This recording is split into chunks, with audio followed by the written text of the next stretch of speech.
Hey, everybody. This is Krewella DeVille. And Kaizen WriAck Radio. How y'all doing today? What's good, you guys? We got a couple of good topics here that we're going to discuss, and we want your reaction. But right now, we're going to just go ahead and pin down one. What do we have? First topic we're going to talk about is the polar vortex.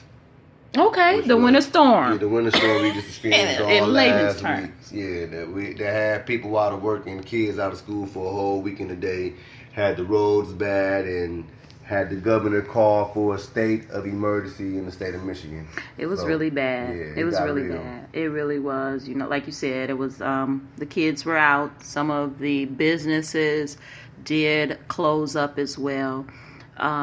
It was a lot of different issues that sprang up along the way during this week of the storm. And it was some things that we pretty much deal with on a regular basis, like food shortage. Yeah. That was a big thing for the children as they were out of school for a whole week and a day. And a lot of the time, some of those children aren't getting a lot of, food. Mm-hmm. It's sad, but it's a reality that we face. So, we did have Muskegon Public Schools and Muskegon Heights Muskegon Heights Academy hold a breakfast, or not breakfast, I'm sorry, it was a lunch and then it was a dinner, 2-hour block at the different schools so that people could come and eat if they were running low on supplies and stuff like that. So that was really cool, and that was a good answer for the food shortage, because I went into one of the big box grocery stores a couple of times. I had to go about 4 different times, and there wasn't a lot of people in there.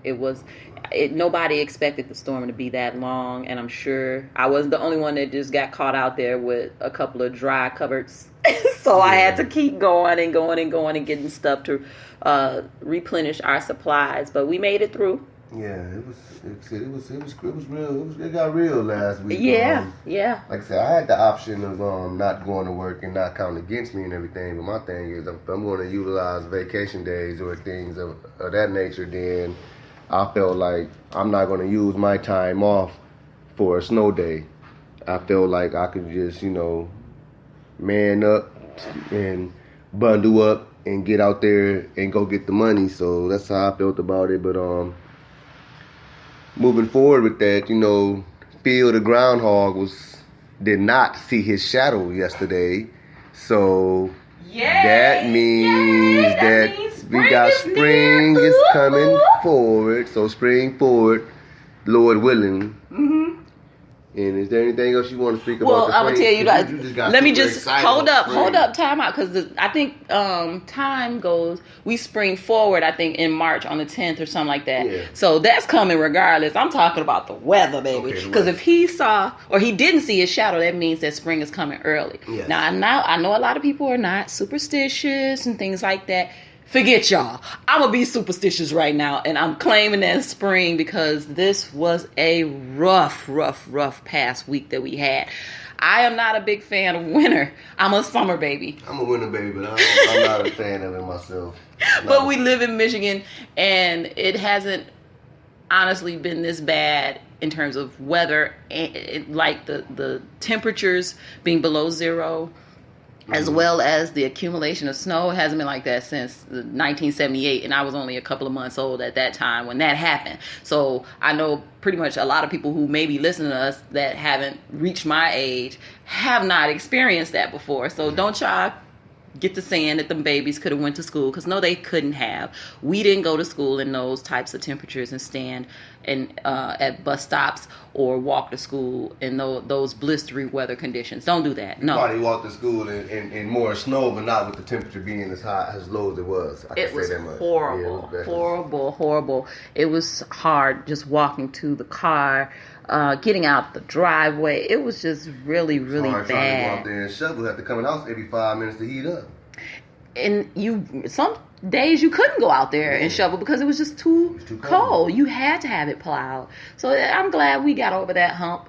We might have another one. I'm not sure. I'm not claiming that, but we'll get over it. We'll survive. If we do, just make sure you guys have emergency kits in your cars, your vehicles, like flashlights, jumping cables, a gas can, an extra blanket, bottled water, something, some little snacks, cheese, extra crackers. Batteries for those lights, Yeah, flashlights. things like that. Same thing at home. Make sure you have your perishable goods, canned goods, and other supplies you need to survive, bottled water, anything, because I was thinking, like, man, it's so cold, we had to have the running faucet for the water. So we had the running water advisory, too. Yeah, and then we also had Consumers Energy. One of their facilities had a fire, so we were asked to put our temperatures down to 65 in the cold. Now, it was mainly for the bigger businesses and stuff that actually utilize more gas.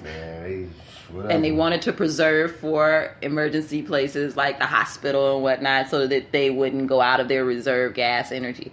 But they should have hollered at Trump trying to get that wall built for all that. That's how I feel. Okay. So, I get you. All right. Okay. Move forward. Or, I'm sorry, final thoughts. Final thoughts on the polar vortex? Yeah, the polar vortex. I hope to not live through another one. I'm sorry. And that was just a lot. I'm not saying I want to die. I'm just saying I'd rather relocate or leave for the winter. Yeah, I just feel like it was cool. It happens. You gotta expect that living in Michigan. Like right now, it's still kind of cold outside. But absolutely, it feels good compared to how it was last week. Just be mindful, still bundle up because it's still fluid on your weather out there. And this is Michigan, so we are used to weather like this, where we can have a cold day and the next day it might be hot, or vice versa. It can snow and it can rain. So we into that very unpredictable, unpredictable bipolar type of weather, so just make sure you be prepared for the next time coming. Okay. If that happens. Shifting gears, we're going to go ahead and jump into the Watch Muskegon Go campaign and the progress that's been going on in the county. Because I've seen a lot of progress that's been going on, especially downtown Muskegon, Michigan. It's like that's where all of it is concentrated. You've had lots of more restaurants open, a coffee shop, 2 coffee shops, more housing, condos. Health Hut down there now. Health Hut, yeah. It's like a boom down there. And this has happened within 3 years. 3 years. So I have a problem with that. I mean, it's all good. It's all good for Muskegon, don't get me wrong. But what about Muskegon Heights? What about getting some Watch Muskegon Go funding going on in the Heights? And I got to preface that with, I did hear that Scott's Meats did get some of that money, which is why they moved to a new facility, which is across from the street from their old facility. But in terms of Watch Muskegon Go being funded by, or funding some other projects in the Heights, I'm not sure of it outside of Scott's Meats. I just see the banners. That's all I see, which is what every other surrounding community has hanging up too. But they are getting some money for some sort of building, housing, and stuff like that. So I just don't. I'm at a loss as to why.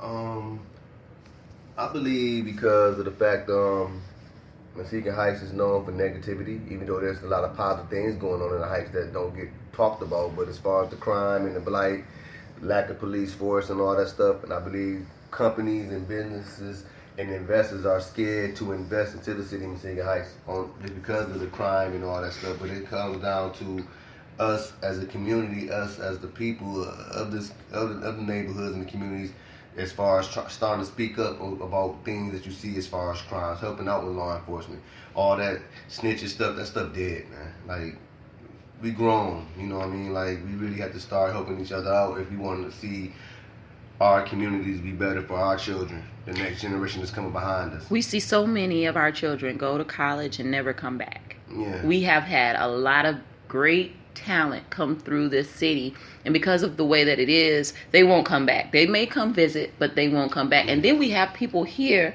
who are subjected to the crime and they've just had enough, so they relocate to other places. That takes away from the good working class people that we have in the city of Muskegon Heights.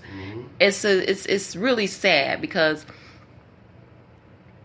we can do so much more if we really united and mobilized ourselves for the common good, the greater good. Yes. And and that would be to pretty much get the epicenter of Muskegon Heights back to its height of glory. Yes.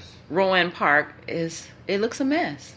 It does. And I hate to say that. I could also say the same about Johnny O'Hara's Park, but Rowan Park is right in the middle of the city, downtown. We have some businesses that have come there, like the On Trend City Fashion things that came from Grand Rapids. Okay, yep, and the Hideout with Mal and Muskegon, the Charles H. Wright Museum. Yeah. I'm sorry, Dr. Jackson. I'm sorry, I'm thinking about Detroit. I'm sorry, Dr. James Jackson. Yes. African American Museum. Yes. Okay. So we have that down there. Yeah, but we definitely need more. We don't have restaurants like that down there. No. We have Rosita's. I'm just saying, like, we need exactly what downtown Muskegon is getting, and we can definitely get that, but we're sitting here waiting on other people to bring that here. And all we do is take to social media and complain about it. Complain. And the only people that we say are the culprits are the mayor, the city manager, city council, when we have a lot of power as the people to do a lot of these things on our own, like a GoFundMe or a crowdfunding is really huge. It's really huge. We could even get so good at crowdfunding that we could have our own black banks. We can make our own housing projects if we would like, you know what I'm saying? Single family homes in a couple of blocks and just buy back the block. But we are not coming together to discuss that, to even try to discuss it is a problem, because it's that crab in the barrel mentality it's taking us out. Yes, but I can say there are some things that's in the pipeline that's happening in Muskegon Heights right now. Yep, I know. It might take a little time or whatever and everything. There's a lot of things that's going on under the radar. I can't really speak too much on it, but I know for a fact there's a lot of things going on under the radar. And that the mayor and city manager and the council have been planned for the city of Muskegon Heights. It's just going to take a little more time, a little more effort. We have to start, controlling, some of the blight that's going on within the city, as far as controlling some of the crime and everything. But I'm not 100% sure if that's funding through the Muskegon Watch Us Go campaign, but there are some things that's going to bloom in Muskegon Heights. I don't think, some of the things that you're talking about, I don't really think any of that is funded by Watch Muskegon Go. Yeah, the brewery, for instance, that's going to be coming down by Park or something like that. Is it Creston Brewery or Unruly? Which one is coming? It's not Creston Brewery. It's either, I think it's Unruly or Pigeon Toe. I'm sorry. How am I saying Creston? My bad. Yeah. So yeah. Unruly or I think it's either Unruly or Pigeon Toe. And if I'm not mistaken, I believe they are the same owners. Okay. Don't quote me on that. I could be wrong, but I think Unruly, Pigeon, and 18th Amendment. I think they all like the same owners or partners of some sort. Be that as it may, one of the brewing companies is going to bring one of their facilities down here. But that's by way of Muskegon. They're already established there, and now they're going to, get a second spot. Whereas we don't have one here already that we can go and take to another city or anything like that. So it's kind of it's sad. It's really sad. Downtown Muskegon Heights looks really sad, and I love my city. I just gotta say, I love my city. The city officials that we have, great people. The mayor, city manager,